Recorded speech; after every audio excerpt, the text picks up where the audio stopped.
Welcome students to this session of Political Science class with me for class 11, and in this session also we'll continue your chapter 13, okay, that is the executive in the parliamentary system.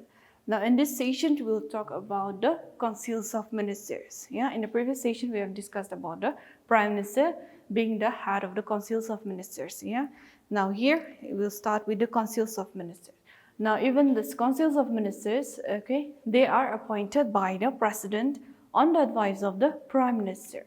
So here we see that the prime minister is the one who has already chosen or who has already elected which of the elected members will be the ministers, and he gives the names to the president, and the president in formality will appoint them. Okay. So when it comes to councils of ministers, the prime minister, he will choose. He has already chosen. Okay, please remember that. Now, when he is choosing, okay, these councils of ministers, the prime minister should keep in mind that the ministers, okay, should come from majority communities, okay, and should have a geographical region. That means all the geographical regions in India should have a representation in the councils of ministers under the prime ministers, okay, so that there is a balance in the ministry. There is no chaos or no confusions or no opposition, okay, in his ministry. So that's the reason why when the prime minister, he elects the elected members to be under his ministry, he should keep in mind the majority of the communities as well as the geographical region of the whole of India. Now, it is said that all the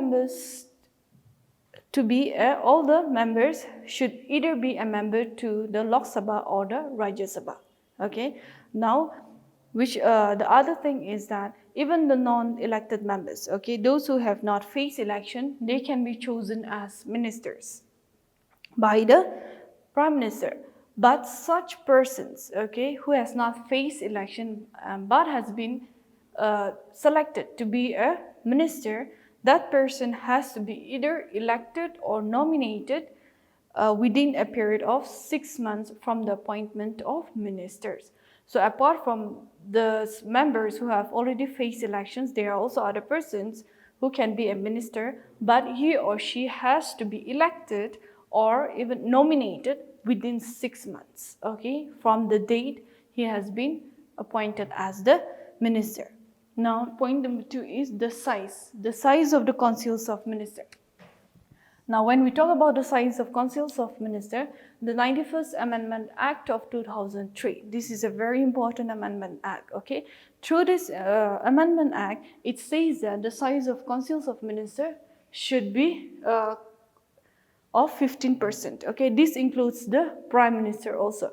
So, the prime minister and the councils of ministers should be of 15%. Now, at present, we have in Lok Sabha, we have around 545 members. Okay, this is the total number of seats in the Lok Sabha. Now, when we talk about 15%, it is coming around 80 to 81. So, the councils of ministers, including the prime minister, should be around this number, okay, 80 to 81. It should not exceed beyond this, or it should not be less than this. So, with the councils, with this size of the councils of ministers through this Amendment Act, it put a limit to the number of ministers under the councils of ministers. Okay. Now, under the categories of ministers, we have this cabinet ministers, minister of state, and deputy minister. So these are all called the councils of ministers. Okay. This cabinet, minister of state, deputy minister, plus the prime minister should what constitute this much number of figures. Okay, that is 80 to 81. That is all about the 91st Amendment Act of 2003. Now, when we talk about the cabinet ministers, they are lesser in growth. For example, they are mostly around 15 to 20 members. Okay, now when we talk about these cabinet ministers, they are the ministers who hold important portfolios, okay? For example, home ministers, the defense minister, the finance minister, they are the ministers, or they are the ones who constitutes the cabinet, okay? The most important ministers whom the Prime Minister have a close relationship with, and where most of the important decisions of the Government of India are taken. Alright, now when we talk about the Ministers of State, the Ministers of State, they are not a member to the cabinet, okay? They are different. Now the Ministers of State, they may be given an independent charge or they may not be given, okay? And when it comes to cabinet meetings, they do not participate, okay? The Ministers of State, they do not participate, but they are welcomed, okay, by the cabinet to the meetings. And when they are welcomed to the meeting, the Minister of State, they can attend the cabinet. But when they have no welcome notice given to the Minister of State, they do not take part in the cabinet meetings. All right. Now the last is we have the deputy ministers. Now the deputy ministers, they are the junior ministers, okay, who will assist the senior ministers in carrying out their work. Now this deputy minister, they do not take part in the cabinet, okay. They do not, neither they in the cabinet they invite this deputy ministers. All right, so this deputy ministers, they are the lowest, the junior ministers, and have no role in the cabinet ministers. So these are the three different categories of the councils of ministers. Now what is their powers and functions? Okay, we'll talk about this. Okay, the cabinet, the most important one. The cabinet, what is the powers and function? The first one is formulation of government policies. Like I've said, it is the cabinet who formulate the most important policies of the government of India. All right, now they will take up decisions like home, okay, health projects, as well as the economy, the defense, okay, and also the import of technologies. What are the things that India needs to have in technological matters as well as in defense matter? So these are the policies that the cabinet takes in the government. All right. Now point number 2 is their administrative functions. So when we talk about administrative function, it is referring to the framing of policies, okay? Framing of policies and also to implement these policies, okay? Whatever this policies that the cabinet has been taken, they will put into force, okay? They will administer it. Now, point number 3, control over national finances. So the cabinet, they are responsible for the expenditure of the government of India, okay? They are the ones who will make plans how India is going to develop, all right? Maybe through their 5-year plans or 2-year plan. Now, in this national finance, the cabinet, they are also responsible for raising up necessary revenues so as to meet the expenses of the government expenditure, okay? So on one hand, they not only talks or discuss or take policies on the expenditure of the government, on the other hand, they also work out on how to bring up revenues so as to meet the expenditure that the government is making, okay? So, and in the national finances, the most important is money bill, okay? The most important bill in the Lok Sabha, that is the money bill, it can be introduced only by the ministers, okay? That is referring to the cabinet, all right? Now, point number 4 is the legislative functions. Now, when we talk about legislative function, it is mostly referring to the bills, okay? Bills that has been introduced in the Lok Sabha. All right. Now, it is said that most 90% of the bills, okay, they are prepared or they are introduced in the Lok Sabha by the cabinet, okay? And the most important bills can be introduced only by the cabinet. Now, these bills, okay, they are introduced, okay? 3 things keep in mind when we are talking about bills. They are introduced, they are explained, and they are defended by the ministers in the Lok Sabha, okay? So this is one of the most important role.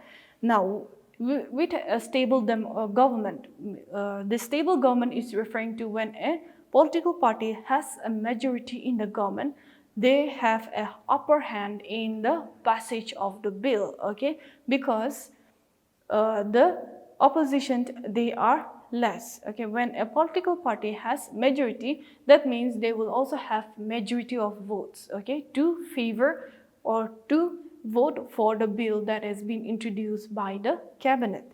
Now, they also have an important role in amendments. Okay, when we talk about here amendments, okay, amendments with reference to constitution. Amendments means bringing about a change. Yeah?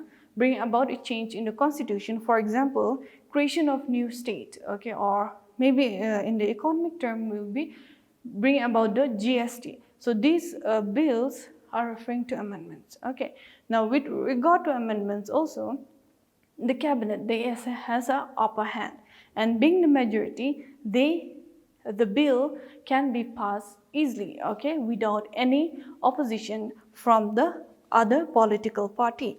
So when we talk about the legislative powers, the cabinet, they are the persons, or they are the one behind introducing most of the bills, and on the other hand, they are also the ones who makes changes or who brings about amendments to the constitution. So these are the two important points under the legislative functions. Okay, now the last is the proclamation of emergency. Now we have discussed that in detail in the precedent, right? We have three types of emergency: national, state, and financial. Now these are proclaimed by the president, but on the advice of the Prime Minister and the Councils of Ministers. Okay, now the President cannot proclaim a state emergency. Okay, that is in Article 352. When I say 352, it is talking about national emergency. Okay, emergency when a country is faced by war or external aggression. A president cannot proclaim this until and unless it has been given, or until and unless it is being recommended by the Prime Minister and the Councils of Ministers. Okay, so that much a cabinet has in relations to the proclamation of emergency. So these are the 5 powers and functions under the cabinet. Now, what is the responsibility of this entire Councils of Ministers? Okay, now we'll talk about the responsibility, and in this responsibility, it is not only talking about the cabinet. Okay, it is talking about the whole. Okay, the Councils of Ministers, that is the cabinet, the Minister of State, and the Deputy Minister. Now, when we talk about the responsibility, we have 2 points. The first is the collective responsibility, and the other is the individual responsibility. Okay, now when we talk about the collective responsibility, under Article 75.3, okay, please keep this in mind.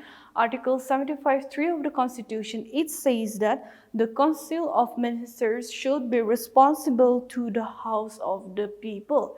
When I say House of the People, it is referring to Lok Sabha. Okay, so through this article, we get to know that the Councils of Ministers, they should be responsible to the Lok Sabha. So this shows, or this talks about a collective responsibility or a ministerial responsibility.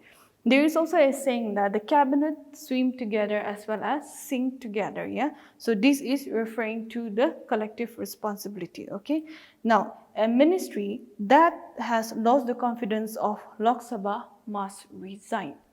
Okay, so but this is the other defect of the collective responsibility. Now, when we talk about individual responsibility, the ministers, okay, they do not only have the collective responsibility, they also have individual responsibility towards the head of the state. When I say head of the state, it is referring to the president. Okay, so individually they are responsible to the president. Now, it says that the minister holds office during the pleasure of the president. Now, it implies that the ministers, they are liable to be dismissed under this condition, that is, under undesirable activities that they perform. Okay, if they perform any undesirable activities, they are bound to be dismissed by the president. However, while dismissing the concerned minister, okay, it should be done on the advice of the prime ministers. Okay, so this is the 2 ministerial responsibility of the Councils of Ministers. Okay, the first is collective responsibility. The second is the individual responsibility. Now, in short, we'll talk about the powers and functions of the governor. Okay, now the executive, when we talk about the state executive head, it is the governor. Okay, now the governor's role is similar to the president's role in the union government, okay? They are seen. For example, the executive powers. When we talk about executive powers, it's talking about the appointments, right? The governor is the one who will appoint the chief minister and the other councils of ministers on the advice of the chief minister. So the first point under the executive power is the appointment. Number 2 will be all the executive decisions, okay, of the state that are taken in the name of the governor. Now, when we talk about the legislative powers, the governor is the one who will summon as well as prorogues the state legislative assembly. Okay. Now, the governor, he will address both house, okay, or the legislative assembly after every general elections and the new session of every year. He will address the state assembly. Now, when it comes to a bill, okay, when a state legislature passes a bill for the governor's assent, the governor may assent the bill directly. He may withhold his assent, or he may keep it for president's reconsideration. And the last one, he may return the bill for reconsideration. But if that bill is again passed by the state legislature, the governor has to give his assent. Okay. Now, point number 5, it is talking about ordinance. Now, the ordinance can be promulgated by the governor even in a state. Okay, that it will happen when the state legislature is not in session. So these are the 4 points under the legislative power. And when we talk about the financial and judicial power, no money bill can be introduced except on the recommendation of the governor. This is the first and the most important point you have to remember, okay? No money bill can be introduced unless it is recommended by the governor. Point number 2, the contingency fund of the state. Okay, the contingency fund of the state, this fund is under the governor. Now, what is the purpose of this fund? The purpose of this fund is to meet unforeseen situations. Okay, that means maybe through environmental or maybe through political crisis. Okay, when a state faces this, the funds will be generated through this contingency fund. Okay, so the sole purpose of this fund is to meet the expenditure of an unforeseen situation. Now, the governor, under the judicial power, the governor, just like the president, he can give or he can grant pardons, okay, or remissions of the remissions of the punishment. Now, when we talk about granting of pardon in case of death sentences, the governor has no role, or the governor cannot exercise his judicial power, okay, when it comes to death sentences. The president alone can initiate this, okay. So the governor under judicial power, he does not have any powers under or any judicial powers with relations to death sentences.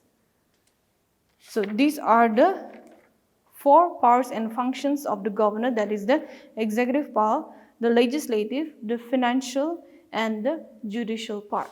So with this topic, we'll end this chapter. Okay, so this chapter, that is chapter 13, the executive in the parliament. So in this chapter, we have discussed the president, the vice president, the prime minister, the councils of ministers, and last, the governor of the state. Okay, so with this, we'll end this session. Thank you.